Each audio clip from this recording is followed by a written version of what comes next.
Just a short time ago, I had the honor of presiding over the swearing-in of 5 new great American citizens. It was a beautiful ceremony and a moving reminder of our nation's proud history of welcoming legal immigrants from all over the world into our national family.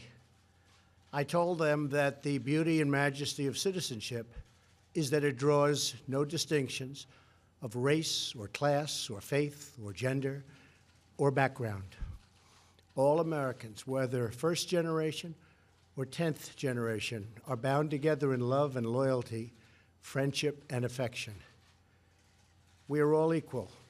We are one team and one people proudly saluting one great American flag. We believe in a safe and lawful system of immigration, one that upholds our laws, our traditions, and our most cherished values. Unfortunately, our immigration system has been badly broken for a very long time. Over the decades, many presidents and many lawmakers have come and gone, and no real progress has been made on immigration. We are now living with the consequences, and they are tragic, brought about by decades of political stalemate, partisan gridlock, and national neglect. There is a humanitarian and security crisis on our southern border that requires urgent action. Thousands of children are being exploited by ruthless coyotes and vicious cartels and gangs. 1 in 3 women is sexually assaulted on the dangerous journey north. In fact, many loving mothers give their young daughters birth control pills for the long journey up to the United States because they know they may be raped or sexually accosted or assaulted. Nearly 50 migrants a day are being referred for urgent medical care. Vast quantities of lethal narcotics are flooding through our border and into our communities, including meth, cocaine, heroin, and fentanyl. Drugs kill 78,000 Americans a year and cost our society in excess of $700 billion. Heroin alone kills 300 Americans a week, 90% of which comes across our southern border. We can stop heroin. Illegal immigration reduces wages and strains public services. The lack of border control provides a gateway, a very wide and open gateway, for criminals and gang members to enter the United States, including the criminal aliens who murdered a brave California police officer only a day after Christmas. I've gotten to know and love angel moms, dads, and family who lost loved ones to people illegally in our country. I want this to end. It's got to end now. These are not talking points. These are the heartbreaking realities that are hurting innocent, precious human beings every single day on both sides of the border. As a candidate for president, I promised I would fix this crisis, and I intend to keep that promise one way or the other. Our immigration system should be the subject of pride, not a source of shame, as it is all over the world. Our immigration system should be the envy of the world, not a symbol of disunity and dysfunction. The good news is these problems can all be solved, but only if we have the political courage to do what is just and what is right. Both sides in Washington must simply come together, listen to each other, put down their armor, build trust, reach across the aisle, and find solutions. It is time to reclaim our future from the extreme voices who fear compromise and demand open borders, which means drugs pouring in human trafficking, and a lot of crime. That is why I am here today to break the logjam and provide Congress with a path forward to end the government shutdown and solve the crisis on the southern border. If we are successful in this effort, we will then have the best chance in a very long time at real bipartisan immigration reform. And it won't stop here. It will keep going until we do it all. The proposal I will outline today is based on, first and foremost, on input from our border agents and Homeland Security professionals, and professionals they are. They know what they're doing. It is a compassionate response to the ongoing tragedy on our southern border. In recent weeks, we have met with large numbers of Democrat lawmakers to hear their ideas and suggestions. By incorporating the priorities of rank-and-file Democrats in our plan, we hope they will offer their enthusiastic support, and I think many will.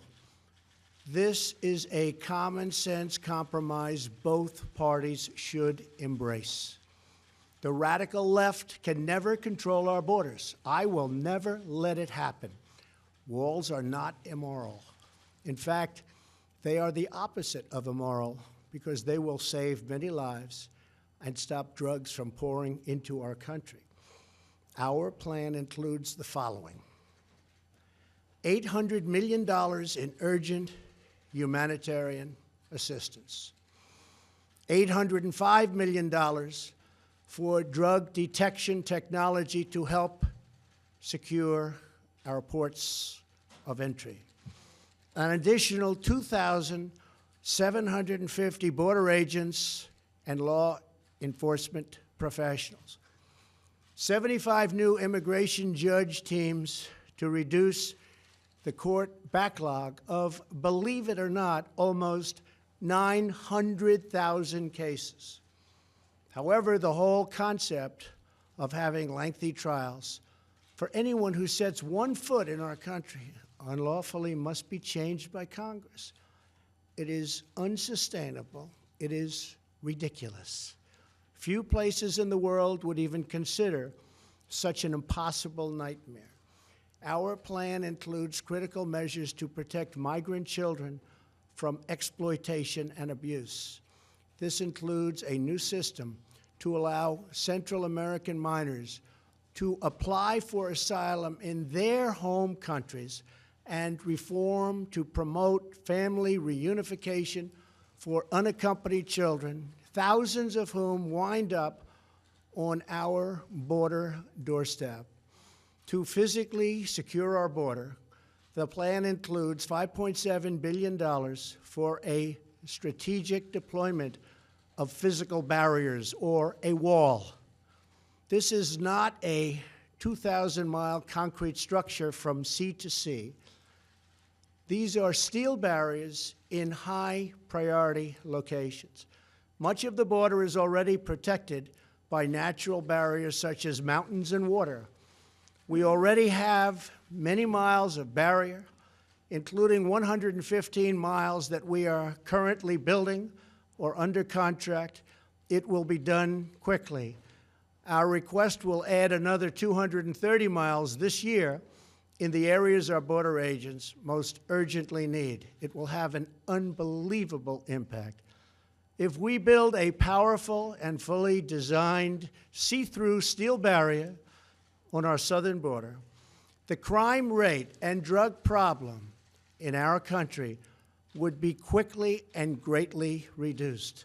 Some say it could be cut in half. Because these criminals, drug smugglers, gangs, and traffickers do not stop at our border.